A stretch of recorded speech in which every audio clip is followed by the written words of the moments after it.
I'd like to give you what I think of as the great spiritual teachings of many various persuasions. There's a story that summarizes it. It's the story of what I call the four philanthropists in a village. The conquerors had come through, and they had taken all of the men, or many of the men who were warriors at the time, and they had placed them into this prisoner of war camp right in the village. And many of the villagers knew that their compatriots were imprisoned. And the first philanthropist was a person who had great wealth. And he went to the people who had the prison and were in charge of it, and he said to them, I understand the men are not able to have fresh water and cold water. I would like to donate all of my earnings and everything that I have to purifying the water for them and making sure that all of them will not be sick. And he was granted that. And he felt like he had fulfilled his destiny, that he had done what he was here for. The second philanthropist discovered that the men were sleeping on rocks and that they were cold at night. They didn't have blankets. And he took all of his funds and he said to them, I would like to provide bedding and blankets for the people so that they will be comfortable when they sleep at night. And he was granted that right, and he donated his money for this purpose. And again, he felt that he was fulfilling his destiny. The third philanthropist discovered that the food that they were eating was inadequate, that they were just given beans and water and some bread. And so he said, I own a farm, and I'd like to grow all of my food, and I'd like to take this food to all of these prisoners. And he was granted that right. And all three of these great philanthropists in the village felt that they had really completed their mission for why they were here. But the fourth philanthropist was a saint. He was living not at ordinary human awareness, but at higher consciousness levels. And he went and he found out where the keys were. And he went to the prison at night and he released all of the prisoners. And this little metaphorical story really tells us that when we are living at ordinary human awareness, there's nothing wrong with those who are out there who can help us to suffer in comfort. All right? And many of us have learned to do that and accept that and say, all right, as long as I'm comfortable, even if I'm suffering, it's okay. But there are those who have keys, and those keys can open the prisons. One of the great teachers in my life was Carlos Castaneda. And Castaneda talked about his teacher, who was what they call a nagual, a Native American term that refers to all that is knowable. And his teacher told him that your life is like being born into a room, a mansion, if you will, that has 1,000 rooms. But you're born into one room. And this one room is called daily human awareness. And the only way you can get in is through conception and birth. You're in. And the only way you can get out, we are taught, is to die. So we spend our lives in this mansion in one room, even though there's 999 other rooms. We don't know how to get out into those rooms unless we die. So we wait to die. And what his teacher told him is, I can teach you how to get out of the room of daily awareness and into the other 999 rooms. And if you stay with me and learn all that I have to give you, I can teach you how to get out of the house altogether without having to die. And what we have to do in order to get to that place where we can take the keys and unlock the self-imposed prisons, or the prisons that we have given ourselves on the basis of what we have come to believe is our limitations, what we can and can't do. We have to let go of that. And I call it rewriting our agreement with reality. We literally have to make a whole new contract with what it is that I perceive to be what is possible for me. And in order to do that, we have to shift out of the things that we have come to believe in And everything that you came to this program watching tonight that you believe in was handed to you by someone else outside of you, was handed to you by the experiences or testimony of someone in the past, and because it comes from outside of you, there is still an element of doubt. And this element of doubt isn't bad, but it keeps you from reaching higher levels because what you think about is what expands. And if you're thinking doubt, then doubt is what expands. William Blake said, if the sun and moon should ever doubt, they would immediately go out. So how do we get past what we believe in or what has been handed to us and still honor it and be grateful for all of the teachers and all of the people who have come before us? So what we have to learn to do is let go of that tribal consciousness and shift to what I call a knowing. Now there's a big difference between what you believe and what you know. Everything that you know is something that you have made conscious contact with. Conscious contact. So there's nobody out there watching, there's nobody in this world who knows how to swim, who learned it by somebody else telling them that you can swim, or by watching Mark Spitz go through the water, or by observing other people doing it. You may remove some of the doubt, but you will never know how to swim until you get in the water and blub around a few times and then do it.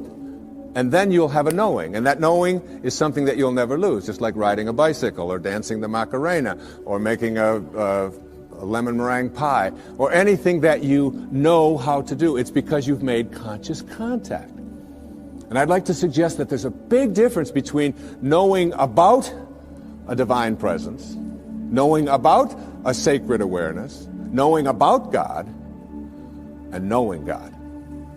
There's a big difference.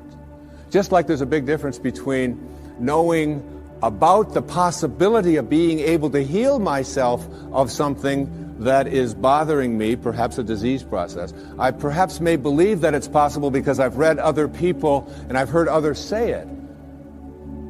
And I've read the testimony and I've listened to the tapes and I've gone to the seminars. But until you have made conscious contact with it, you'll never know it. And I'd like to suggest there's a wonderful poem. I'd like to share this poem with you. It's written by a wonderful woman. Her name is Valerie Cox. And she lives up in Seattle, and she's written quite a bit of poetry. This particular poem really speaks to me to the difference between what you know and what you believe in. Immerse yourself in these words. A woman was waiting at an airport one night with several long hours before her flight. She hunted for a book in the airport shop, bought a bag of cookies, and found a place to drop. She was engrossed in her book, but happened to see that the man beside her, as bold as could be, grabbed a cookie or two from the bag between, which she tried to ignore to avoid a scene. She munched cookies and watched the clock as this gutsy cookie thief diminished her stock. She was getting more irritated as the minutes ticked by, thinking, if I wasn't so nice, I'd blacken his eye. With each cookie she took, he took one too. And when only one was left, she wondered what he'd do. With a smile on his face and a nervous laugh, he took the last cookie and broke it in half. He offered her half as he ate the other. She snatched it from him and thought, oh, brother, this guy has some nerve, and he's also rude. Why, he didn't even show any gratitude. She had never known when she had been so galled, and sighed with relief when her flight was called. She gathered her belongings and headed to the gate, refusing to look back at the thieving ingrate. She boarded the plane and sank in her seat, then sought her book, which was almost complete. As she reached in her baggage, she gasped with surprise. There was her bag of cookies in front of her eyes. I love that. I love that. If mine are here, she moaned with despair, then the others were his, and he tried to share. Too late to apologize, she realized with grief that she was the rude one, the ingrate, the thief, the cookie thief. And all of us in some ways are cookie thieves. I have 8 beautiful children. Our youngest little girl's 8 years old. One of the things that you do when you become enlightened and become a guru, like me, that'll be the day, is when we place something that is important to know where it is, we practice mindfulness so that we never misplace anything. So obviously, having reached this exalted level of awareness in my home with my 8 children, I never misplace anything. So I place my keys right here in a certain spot. But my little girl has this wonderful habit of taking my keys and hiding them on Daddy in the morning so that she can watch me flip out as I look for the keys. And I'll say, Sage, how many times has Daddy told you, don't hide my keys in the morning? Daddy, you told me not to do it. I don't hide your keys anymore. Come on, where'd you put my keys? The last time they were in your dollhouse, where did you put it? Daddy, you told me not to do it. And then, of course, my 12-year-old daughter, Serena, loves to just assume this stance. She's watching me raise my voice. She'll say, I wonder what all those people would think of Mr. Positive if they could see him right now. Get lots of reminders. So I give up. I say, look, when I come back out here, I want those keys here. And I go back and I get my clothes on and I reach in my back pocket, and there are my keys. Right where I had left them the night before, in my pocket. And there's a fine line, I think, between being a guru and being a jerk, all right? And I probably crossed that line more times than I should be admitting here on television. But this idea of being a cookie thief and creating a knowing is something. I did a benefit along with my wife a couple of years ago with a man on Maui whose name is Michael Knopf, who had been injured in an accident. He's a quadriplegic or paraplegic. And at that meeting, when it was over, there was a man who lived on another one of the islands who was known as a kahuna, a healer, an ancient healer from Polynesia. And he was introduced to me, and he said, that was a nice talk, and so on. And I said, how do you get to be a kahuna? You know, do you take Kahuna 101? I mean, what courses do you take? How does this work out? And he said, no. He said, kahunas are raised to have no doubt. To have no doubt. To have a knowing. And he said, when a knowing confronts a belief in a disease process, the knowing will always triumph. And that knowing is something in which you say, you are healed, and healing takes place. One of the great stories of knowing is, again, with our little girl, Sage, who we were spending the summer in our summer home, and we went to visit this dermatologist. And Sage has had this thing called flatwarts for the last, since she was 2.5 years old. From 2.5 until 7, which is over 4 years, she had these flatwarts, and not only did she have them around her face, around her mouth, and around her nose, but they were getting worse. They were moving up, and they were getting up around her eyes and so on, and we noticed that they were getting progressively worse, even though all of the places that we had taken her had said, they will go away. She'll outgrow them. But it didn't seem to be that way, and they always said it would be a few months. Well, years had gone by, and she still hadn't. So we were over at my friend's, this dermatologist in Kihei, and I said, Kenny, as long as we're here, would you mind taking a look at Sage? And my wife was there, and he took these big white light, and he put it in her face, and he said, you've got flatwarts. She hates that term. She never wanted to call them flatwarts. She calls them her bumps. All right? She just called them her bumps. So he said to her, but the good news is that when you get married, you won't have them.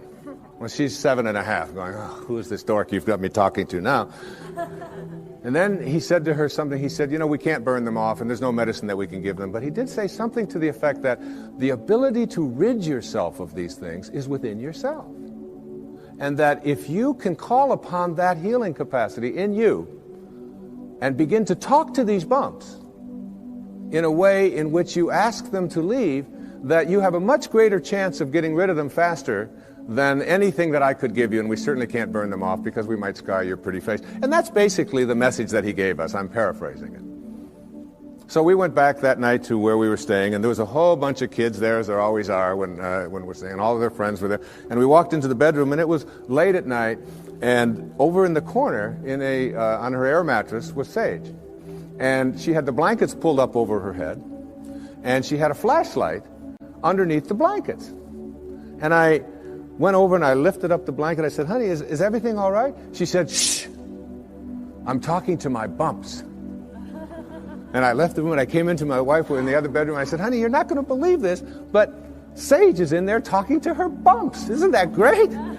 The next night we did the same thing. That was the second night. The third night, the same thing. Now that was on Friday. This happened on Monday. On Friday, as God is my witness, on television, every single one of those bumps was gone and has never reappeared since. A knowing. You see, there is a stream of healing that is something that we can plug into. It's very much like electricity. People say, well, in ancient Greece, there was no electricity. There was electricity. We just didn't plug into it. That's all. And there's a stream of healing. And when we go into that stream of healing with a knowing, we go to a higher level within ourselves. And we don't allow any doubt in. Basically, in every single one of us, every human being out there, there are two of us. There's two people. The first person in each person is called the ego, or I call it the ego. E-G-O. Earth guide only. All right? This is the part of us that says who I am is separate from you, separate from God, separate from my environment, and therefore I'm in competition with, and my value is based upon how much I get, how much my stuff is worth, how much better looking I might be, or how much more attractive I might be, how much more money I might have, the value of my possessions, and so on. What is mine? So it's not mystical awareness which says I am connected. It is that individual lower level of awareness which says my ego. This is mine. Also in each and every one of us there's another person.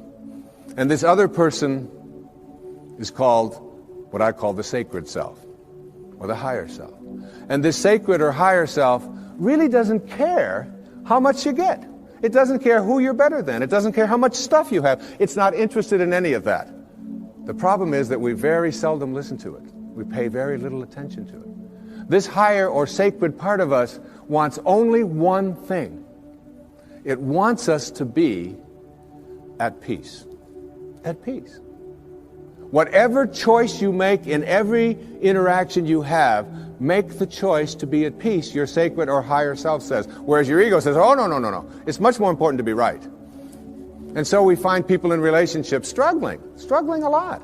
And one of the things that they struggle about is who's right and who's wrong. Most of the fights that you have in your relationships really basically, oftentimes you forget the details.